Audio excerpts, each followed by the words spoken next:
changing its role. Well, it's not about changing. In the world of politics, some might say if you can't stand the heat, get out of the kitchen. For the Member of Parliament for Prince Edward Hastings, Daryl Cramp, it seems to come natural. Cramp begins his day early and leaves the office late.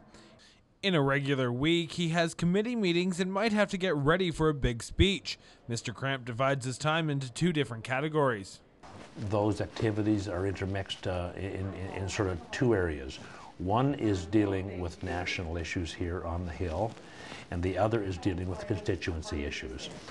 The Member of Parliament for Northumberland Quinte West, Rick Norlock, explains why their past jobs helped their political working relationship. Daryl was at one time an Ontario Provincial Police officer, and of course I was one for 30 years, so we have not only an affinity for each other because of politics, but because of prior work experience. So we have a very cooperative stance. We share some of the very issues that are important to Northumberland Quinte West, especially CFB Trenton, of course, being that Mountain View is in his riding. So we share some of those interests, none the least of which would be agriculture also.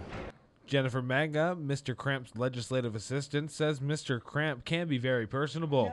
No, he is a personable, fun guy to work for. He and I have a great time. In fact, he's physically such a large man, and I'm quite a bit shorter than him, and I think we laugh at each other when we walk down the hall because his 2 strides is 8 of mine. I just look like a little poodle while he's next to him, like, oh no, boss, I need to catch up. So we have a really good time laughing at each other and laughing at some situations that we find ourselves in. The House of Commons is in recess this week, meaning all the members of Parliament will be returning home to their ridings. Christopher Brown, 630 News, Ottawa.